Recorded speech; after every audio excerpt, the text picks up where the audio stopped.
Hello everybody, it's Jess here with Bless Jess. Welcome to my kitchen. I am here because I promised I would show you guys my new espresso machine and all of the yummy drinks I make with them. It blows my mind that I could actually make my favorite coffee beverages at home for a fraction of the price, and they taste just as good, if not better. So I can't wait to show you everything about this machine. This is the Sincreative espresso machine.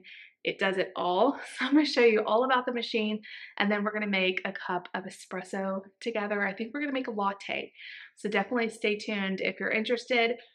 This video is not sponsored, but Sincreative did send me this machine to review, and I send them my biggest thanks because it is my new favorite toy. So we're going to go ahead and get started looking at this machine. All right, you guys, I've got you all zoomed in here, and I'm going to show you guys what this machine can do. One of my favorite things about it is it has, let me see if I can zoom up a little bit. It has its own grinder, so you're making freshly ground espresso, which is so yummy and fresh. So I just put some espresso beans. This is the 8 o'clock coffee espresso roast, but you can use whatever kind of beans you want. They're just whole beans. And then it has a lid on top so that your beans stay nice and fresh.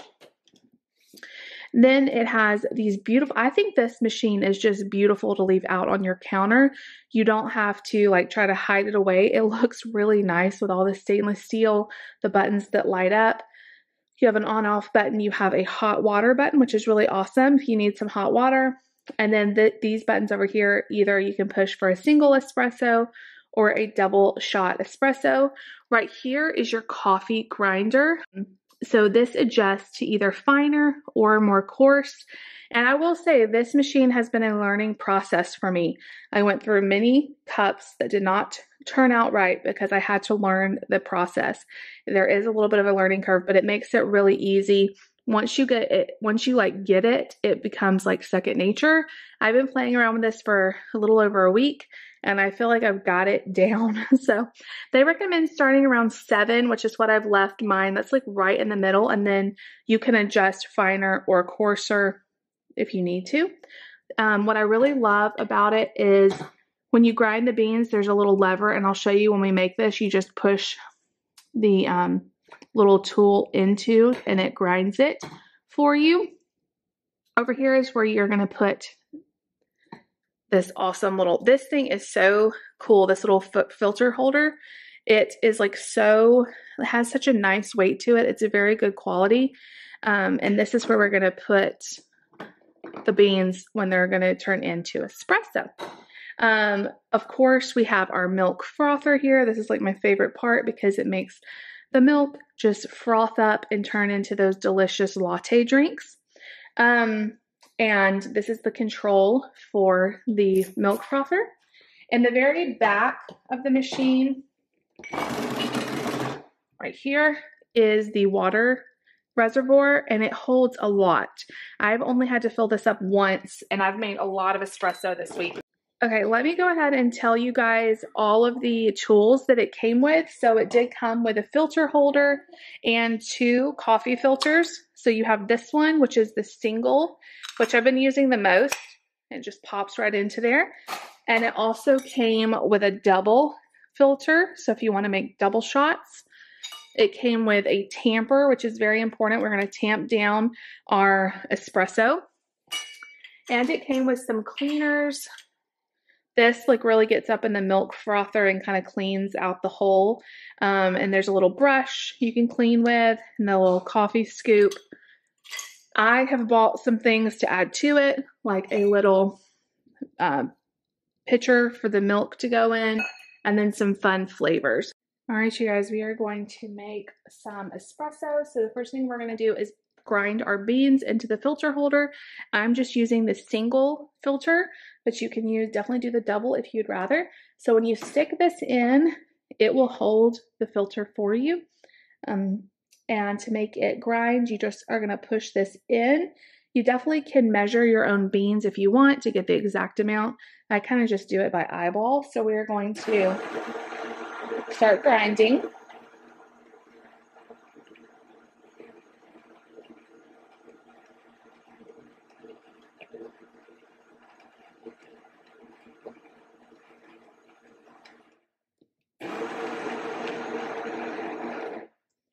Okay, and you want like a good little mound going. What I really love about this is it has like a little rubber part at the bottom, so you can stick that right on your counter without worrying about it scratching.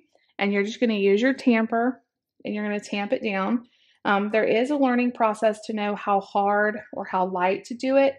If you tamp it down too hard, you may get too high a pressure. If you do it too low, you may get too low a pressure. When we brew this, we want it to be right in that blue espresso zone.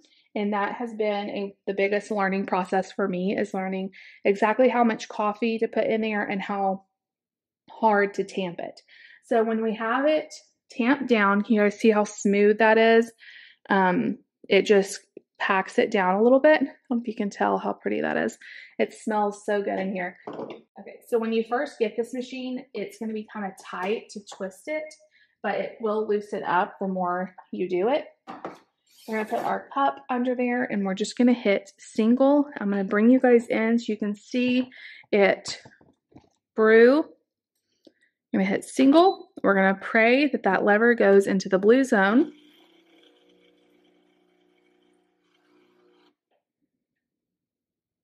Takes just a minute. And there it's starting to come out. And there the lever goes. And we are in the blue zone. All right, so we did it. It went right into the blue zone. It came right back out. And here is what it looks like. What I love about espresso, it has that really nice crema on top. Let's see if I can show you guys. Do you see that nice espresso crema? It is the part that makes this so delicious. So if you're in the lower zone or the higher zone, your espresso could be bitter. That's why we're looking for that blue zone. Now I'm going to show you how I turn this espresso shot into a nice white chocolate mocha latte. Is what we're going to make. Okay, so the first thing we're going to do is turn our milk frother on to preheat. And it's important to know that you can't froth milk and make espresso at the same time. It's either one or the other. And this light is going to flash until it preheats, which only takes a minute. And then it will just be a steady light. I like to take my little pitcher. I do have a larger one coming from Amazon. This one's pretty small. Okay, I'm going to do about 6 ounces of milk. And then what I like to do, I like to use whole milk because I just think it turns out delicious, but you can use any kind that you like. You could use oat milk or soy milk. I think I've heard at least that regular like milk does better, froths up better. So I have found this white chocolate flavored powder from Ghirardelli. I got this on Amazon. I will link this down below. I found that this makes really good white chocolate mochas. I'm going to take, whoa, I almost dropped that. That would have been bad. I'm going to take 2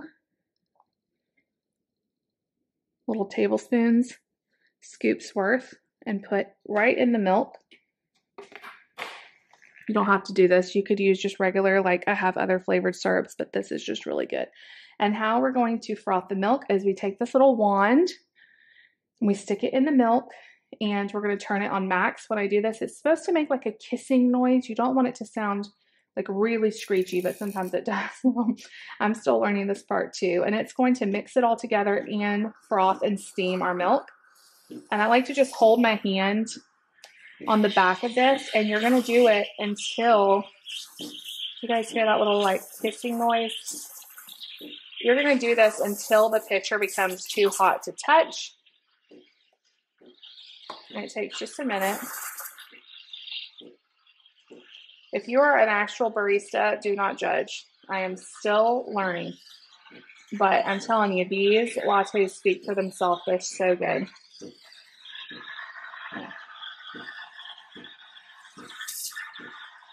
You can put a little bit of air into it to make it more frothy.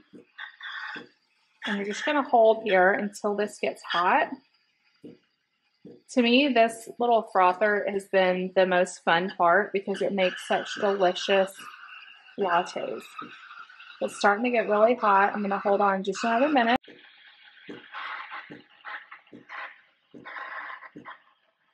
All All right, so when you're done, you're just going to turn it back to preheat. And what I like to do is it'll kind of drain a little bit when you do that. It kind of cleans it out. And I like to go ahead before I mix in the milk. I just clean this little thing off so that it stays nice and clean and doesn't get clogged with the milk. So I've heard that you are supposed to tap this to get out any air bubbles and kind of swirl it. Then we're going to take our espresso here. Okay, I am not a latte artist, but I've heard you hold it a little bit at an angle and you start pouring in. And then once you get close to the end, you can kind of level out and you're going to swirl it in. And that, my friends, let me show you a better view. That is my delicious white chocolate mocha latte. I've been enjoying these every single afternoon. Let me, just one second. Okay, so let's try it together. I know it's going to be delicious. Like I said, this has been so much fun. So good. It's like to die for. I've had so much fun trying different flavors. You guys have some good recipes for me to try, definitely let me know. This machine is so affordable. I have looked up espresso machines in the past and thought like there's no way I could ever have one because they've been like over $1,000 and I just thought like I can't afford that. And then when Sincreative reached out to me, I was looking at their prices and when I looked it was less than $500, which I know is an investment, but it's so much cheaper than the other ones I looked at.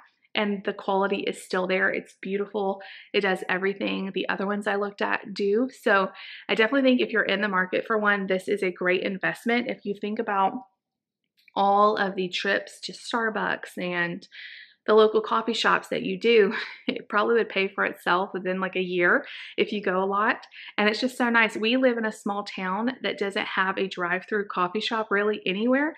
And so for me to go to a coffee shop, I've got to get the kids out, take them in. You know, it's just a long process, which means I never get to have nice lattes, which are my absolute favorite. But with this, I can make it right at home. It tastes just as good and it's a fraction of the cost. So I will link their website down below and their Amazon link if you want to check out. Definitely highly recommend. It's like my new favorite thing. I love it so much. So if you guys like this video and you want to see more coffee recipes, leave me a little comment down below and tell me what coffee drink is your favorite, like at Starbucks or somewhere like a coffee shop, and maybe I can make a dupe for it. That'd be really fun to try. So leave me that comment, subscribe if you're new, and I'll see you guys next time. Bye everybody. 1, 2, 3. I've been feeling so small. Watch the clock ticking off the wall, but tonight I'm letting it go. Spend my coin for sure.